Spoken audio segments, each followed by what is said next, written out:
আসসালামু আলাইকুম গাইস, আশা করি সকলে ভালো আছেন এবং আমিও ভালো আছি। আজকে আমি আপনাদের দেখাবো যে কিভাবে আপনারা যে কোনো পিকচারকে পেন্সিল স্কেচে রূপান্তরিত করতে পারবেন। তো এই পিকচারটা আমি নিয়েছি পিক্সাবে থেকে।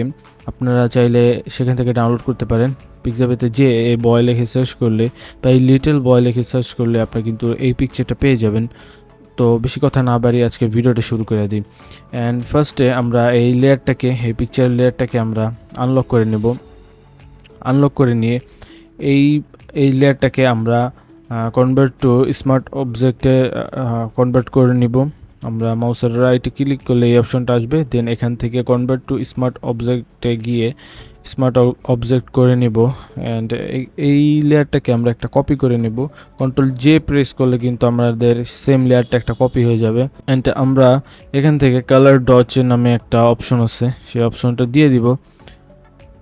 দিয়ে দেওয়ার পরে আমরা ইমেজ থেকে অ্যাডজাস্টমেন্টে যাব। অ্যাডজাস্টমেন্টে যাওয়ার পরে এই পিকচারটাকে আমরা ইনভার্ট করে দেব। আপনারা চাইলে কিন্তু কন্ট্রোল প্লাস আই প্রেস করেও কিন্তু এই ছবিটাকে ইনভার্ট করে দিতে পারেন। অ্যান্ড আমরা কিন্তু ইনভার্ট করে দিছি পিকচারটাকে।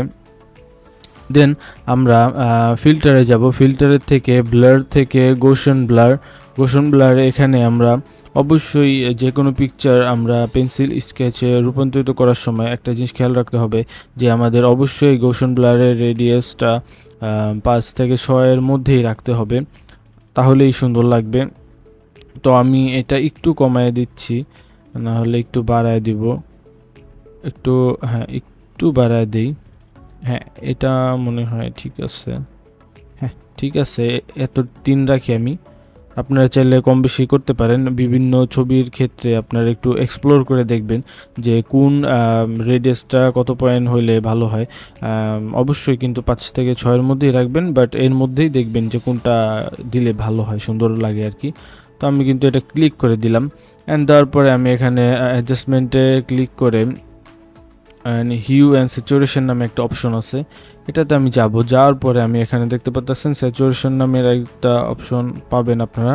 সো এখান থেকে কিন্তু আমি এটাকে একদম 0 করে দেবো। 0 করলেই কিন্তু আপনারা এর রেজাল্টটা দেখতে পারবেন। এখানে যেই RGB কালারগুলো ছিল সেই কালারগুলো কিন্তু চলে গেছে।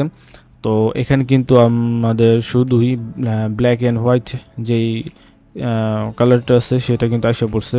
এভাবেই কিন্তু আপনারা বিভিন্ন পিকচারকে পেন্সিল স্কেচে রূপান্তরিত করতে পারবেন। আজকের ভিডিওটা যদি আপনাদের ভালো লেগে থাকে একটা লাইক করে দিবেন এবং কমেন্টে জানাই দিবেন যে নেক্সটে কী টাইপের ভিডিও চাচ্ছেন এবং ভিডিওটা কেমন লাগছে সেটাও জানাতে পারেন, ফ্রেন্ডদের সাথে শেয়ার করতে পারেন। সবাই ভালো থাকবেন, সুস্থ থাকবেন, টেক কেয়ার, আল্লাহ হাফেজ।